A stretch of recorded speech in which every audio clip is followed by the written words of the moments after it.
You're listening to Show 9 of the Real Estate CPA podcast. You're listening to the Real Estate CPA podcast, our platform for educating real estate investors about business, accounting, and taxes. You'll get actionable advice that you can use to increase profits for your real estate venture. And now your host, an entrepreneur who happens to be good at taxes, Brandon Hall.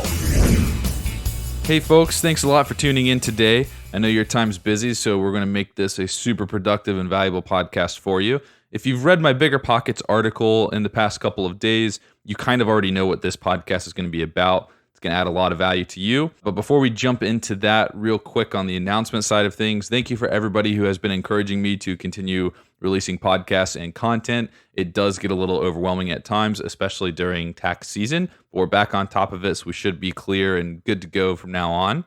Additionally, we are starting a webinar series. So the webinars are going to be primarily for our clients that are already onboarded, but we are going to have non-client webinars. So if you're not a client of ours, but you're still really interested in getting some face time and kind of being in a live learning situation, we will be sending these invites out for the webinars on our newsletter. So just keep an eye out for that as those come along.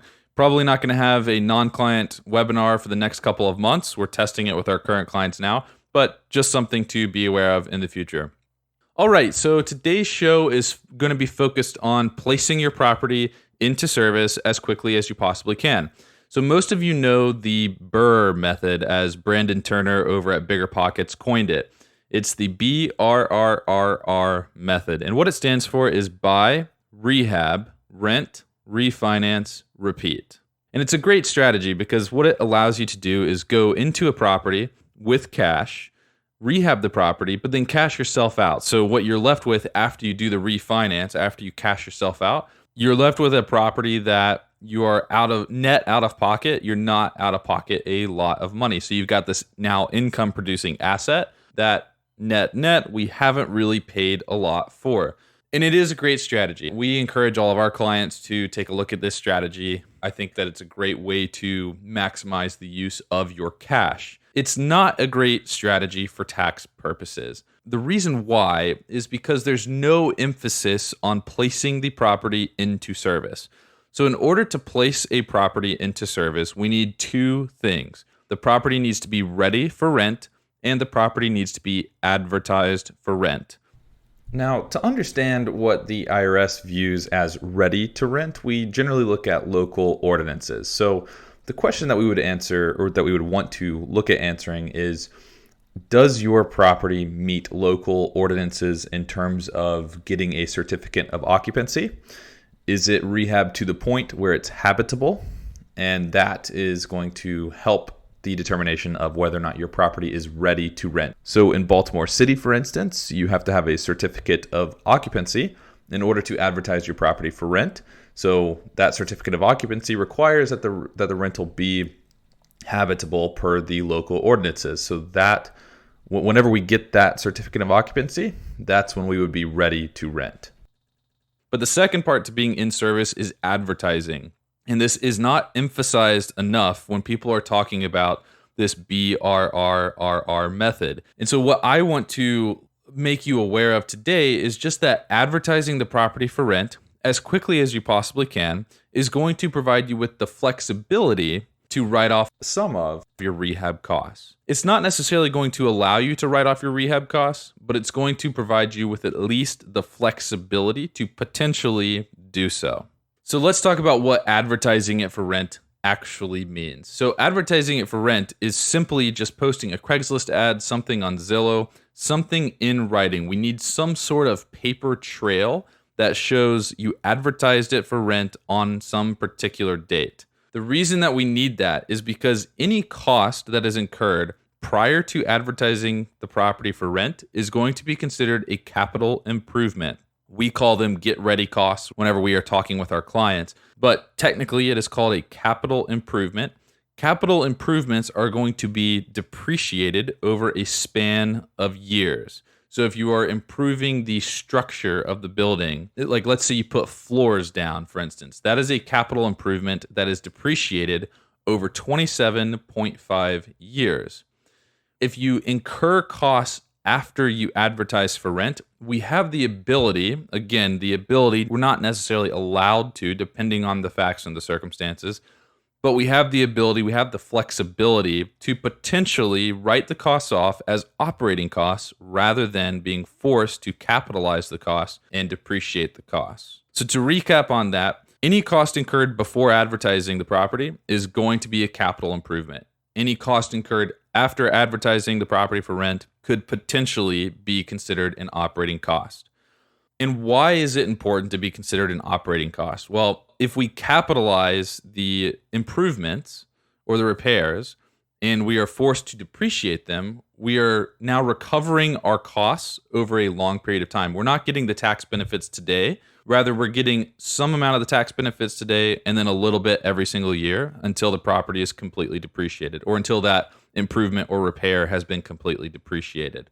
Additionally, the reason that we don't want to capitalize something is because when we sell the property later on, we have to pay a tax. It's called depreciation recapture. It's a tax on the depreciation that you have taken so far. So if we paint, for instance, and just go with me, I know that painting doesn't cost this much, but just for an example, let's say that we paint and it costs $27,500 to paint our house. That means that every year we're going to be able to write off $1,000 if we paint prior to advertising the property for rent. The reason being is that we would capitalize it and depreciate it over 27 and a half years. So the first major pitfall is that we don't get to write off $27.5K right now. We write off $1,000 right now, $1,000 next year, and so on for 27 and a half years. The second major pitfall is that when we sell the property, let's say that we sell the property in year 28. When we sell that property, at that point, we would have completely depreciated the painting, right? So we would have $27,500 of depreciation booked for that painting. When we sell the property in year 28, we're going to pay a depreciation recapture tax on that $27,500 of painting. And it's going to be in an amount of 10, 15, or 25%, depending on your tax bracket.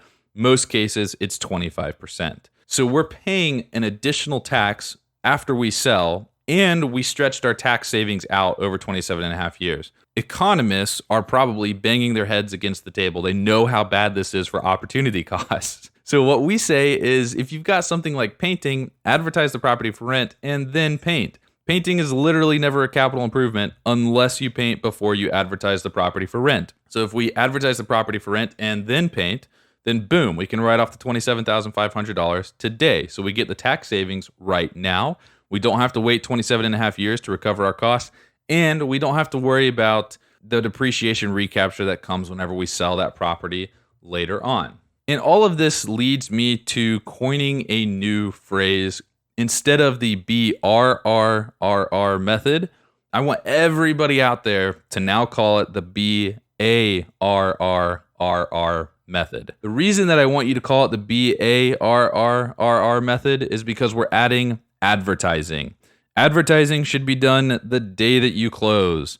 If you are doing a gut rehab and you think it's going to take 1.5 months, 2 months to finish the rehab completely, advertise it the rent the day that you close. Now, if your rehab's going to take 6 months, okay, you don't have to advertise it for rent the day that you close. You can do the major component stuff that we're probably not going to be able to write off anyway, even if we had advertised it. But the point is to advertise the property as quickly as you feasibly can and legally can. Again, check your local ordinances because cities like Baltimore might actually stop you or come down on you if they find out that you're advertising a property that's not what they deem ready.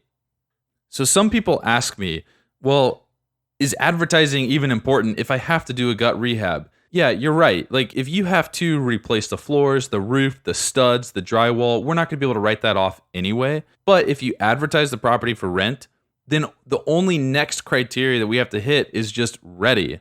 So the property just has to be ready at that point. So we've already met the first criteria of advertising it. Now it just has to be ready for rent. And then it's just up to you and your CPA to argue, if you're ever challenged, on what ready for rent means whenever you are challenged by an IRS auditor, if that unfortunately happens. Anyway, thanks for tuning in, folks. Hope everyone has a great day.